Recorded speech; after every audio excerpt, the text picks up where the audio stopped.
1977. The Bee Gees are everywhere, blaring from radios, filling dance floors, selling millions of records. But with fame came a problem. The world saw them as just a disco act. Then came a ballad that no one expected. Soft, soulful, and stripped of glitter, it wasn't meant for the dance floor, it was meant for the heart. This song silenced critics, won over doubters, and proved the Bee Gees were more than a trend. This is the untold story of how Deep Is Your Love broke the stigma and secured the Bee Gees' place among music's greatest.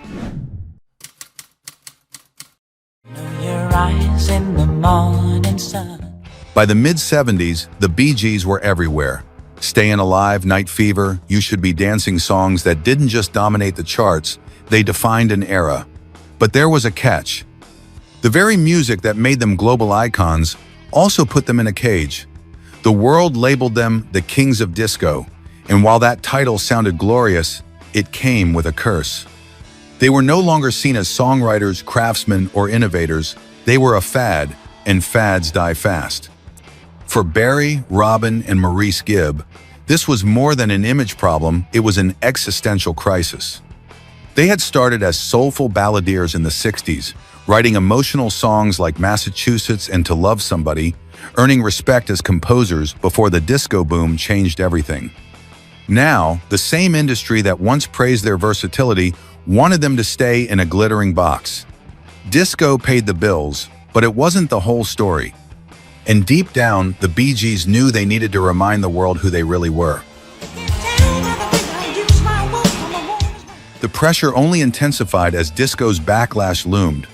By 1977, whispers of disco fatigue were everywhere. Rock fans mocked the genre, critics dismissed it as shallow, and even record executives began bracing for the trend's collapse. The Bee Gees could feel the storm coming, and they knew being tied too tightly to disco could destroy them. They needed a song that could transcend the dance floor, something so undeniably beautiful it would silence every critic in one note. Behind closed doors, tensions were real. Robin worried about credibility. Maurice, the quiet stabilizer, reminded everyone of their roots as songwriters. And Barry? He was determined. He believed melody would always outlive fashion, and he wanted to prove it. "We're songwriters before we're anything else," Barry said years later. That was always the truth. That truth became their compass as they started working on a track that would strip away the flashing lights and expose pure emotion. The irony was striking. While the world saw the Bee Gees as disco kings, their biggest challenge wasn't to create another dance anthem, it was to write a ballad. A love song so timeless, it would outlast trends and prove they belonged to the same lineage as the greatest composers of their time. They didn't need a hit for the clubs, they needed a classic for the soul. That mission led to late-night sessions, quiet pianos, and harmonies that aimed for intimacy instead of spectacle. What emerged from that pressure cooker wasn't just another song. It was a whisper in a world of noise, a melody that carried tenderness in every note. And when those first chords of How Deep Is Your Love were born, the Bee Gees knew they had something different, something powerful enough to change the narrative. This wasn't disco, this was timeless. I know your eyes in the morning. The inspiration for How Deep Is Your Love came at a time when the Bee Gees were balancing two worlds, the frenzy of disco fame and the quiet truth of who they really were. They didn't need another track to fill dance floors. They needed a song that whispered to the heart. Barry Gibb, always the driving force in melody, started sketching ideas on a simple keyboard. What he wrote was not built for glitter balls, but for intimacy, a ballad that could feel personal even in a stadium. Unlike their pulsating disco anthems, this song flowed with softness. Barry envisioned something cinematic yet delicate, a melody that carried warmth without the weight of production. He worked closely with Robin and Maurice, layering harmonies that felt like silk. Every chord was designed to melt rather than shock, every lyric to confess rather than command. It was a calculated risk. In an era defined by speed and rhythm, the Bee Gees were about to slow everything down. The lyrics came like a letter written in the dark. How deep is your love? How deep is your love? I really mean to learn. These weren't lines for a dance craze, they were a plea, raw and almost fragile. Barry wanted the song to feel like a private conversation set to music. It was vulnerability disguised as sophistication, turning love into a question instead of an answer.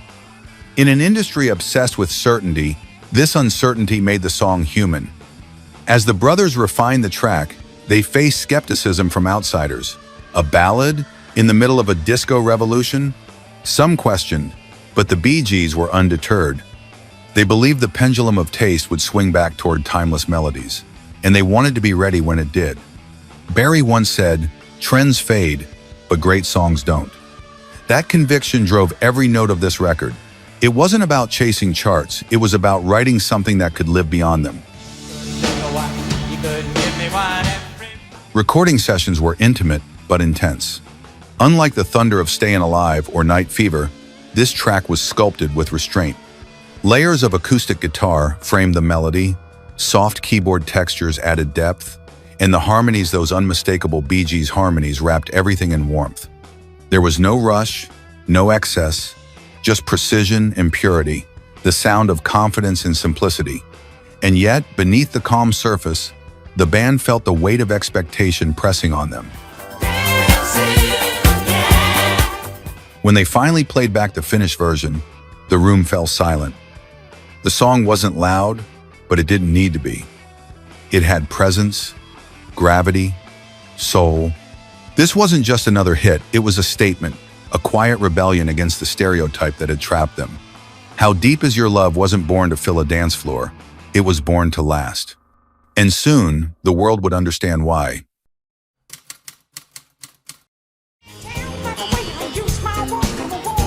When the Bee Gees walked into the studio to record How Deep Is Your Love, the pressure was crushing. The soundtrack for Saturday Night Fever was already in motion, and expectations were sky high. Everyone wanted more disco anthems, more thunderous beats. Nobody was asking for a ballad. But Barry, Robin, and Maurice refused to bend. They were determined to bring this tender song to life, no matter what the world expected. The sessions began at Château d'Hérouville in France, a legendary studio where the brothers sought isolation from the noise of fame. Here, far from the flashing lights of New York and Los Angeles, they focused on purity.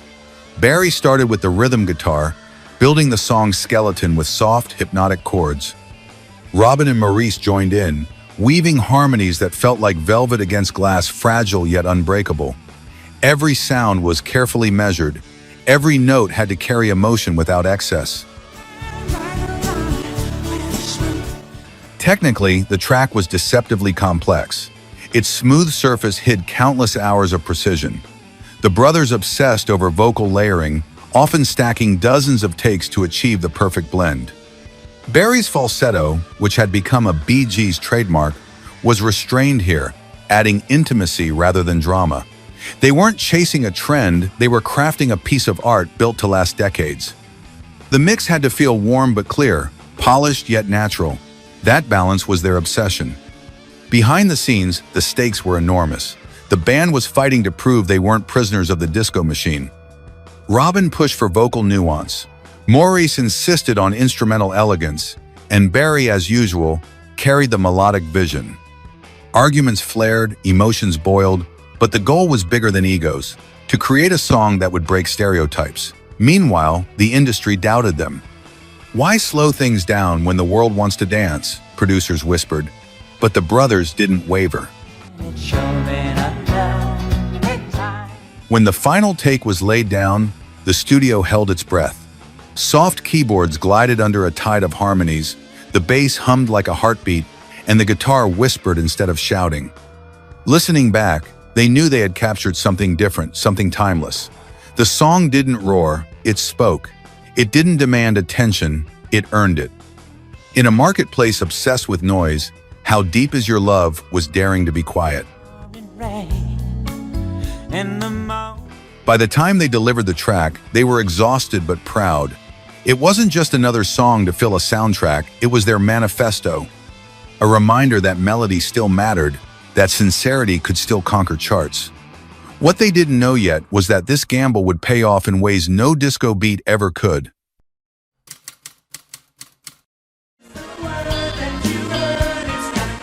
When the Bee Gees penned the lyrics to How Deep Is Your Love, they weren't chasing poetry for its own sake. They were writing a confession, a plea for connection in a world drowning in noise. Every line was designed to sound intimate, like words whispered in the dark between two people who truly need each other. Unlike the bravado of disco anthems, this song came from a place of vulnerability, a risk as bold as any sonic experiment. The opening lines set the tone immediately. I know your eyes in the morning sun. I feel you touch me in the pouring rain. These are not metaphors for spectacle. They are fragments of everyday tenderness. The Bee Gees were stripping love songs back to their essence, moments of recognition, touch, and longing. Barry Gibb once said, "We wanted it to feel eternal, like a love that survives storms and distance." That was the heartbeat of the track. Then came the chorus, with its iconic question, "How deep is your love?" It wasn't rhetorical, it was almost a challenge, a cry for assurance in uncertain times. The 70s were an era of excess, but beneath the glitter was fragility. Relationships cracked under fame, egos, and distractions. This song pierced through that chaos, asking something universal. Do you truly love me? Will you hold on when the world spins out? Each verse built on that intimacy, balancing simplicity with weight.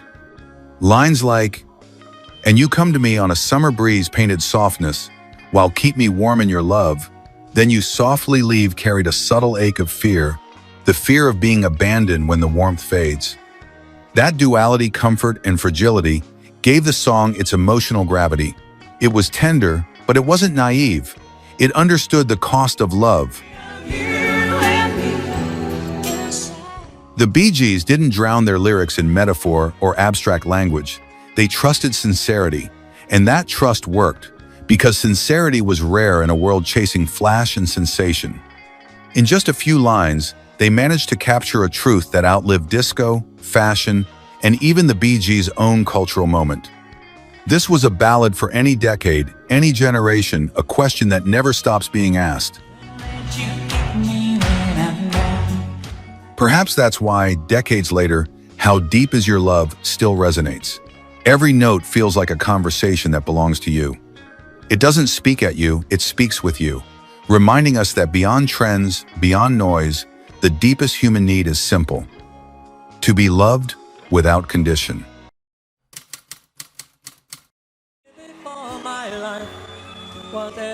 When How Deep Is Your Love was finally released in late 1977, it landed in a world expecting another disco anthem. Instead, it offered something else entirely, a soft, soulful ballad that flowed like velvet in an era of flashing lights and pounding beats. It was a whisper that silenced the noise, a love song that dared to exist when the world was dancing. And almost immediately, it started changing everything for the Bee Gees.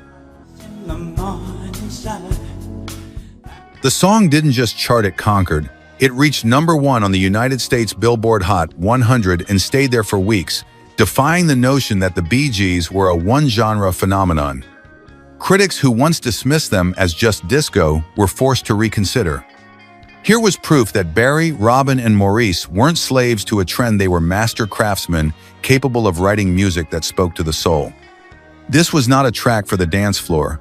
It was for the heart, the quiet spaces where timeless music lives.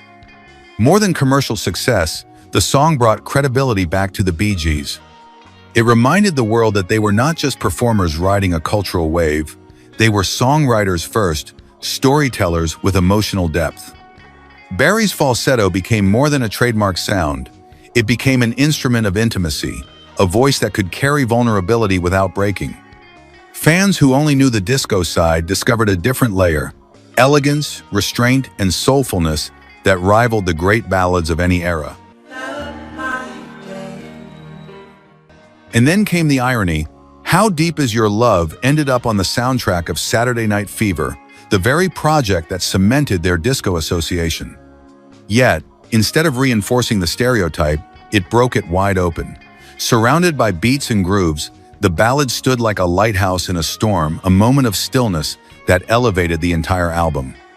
Even in the heart of a disco empire, this song carved out its own kingdom, proving that true artistry has no genre. Its legacy only grew. Decades later, the song remains one of the most covered ballads in history, reinterpreted by artists from Luther Vandross to Take That, and streamed millions of times on digital platforms. Each version confirms what the Bee Gees proved in 1977. Great songs do not age, they transcend time, culture, and fashion. The ballad that was never supposed to be a hit became the jewel of their catalog and perhaps the purest expression of their songwriting genius. Today, when we look back at the Bee Gees, we see more than disco icons. We see composers who crafted melodies that outlived every trend, who turned vulnerability into art, and who fought to be understood beyond a label. And at the center of that transformation stands one song, a simple question that became their ultimate answer. How Deep Is Your Love wasn't just a hit, it was proof. In a world that tried to box the Bee Gees as just disco, this ballad broke every stereotype and made them timeless. Nearly 50 years later, its question still echoes, how deep is your love? If you believe real music never dies, hit subscribe and join us for more stories behind the songs that changed everything.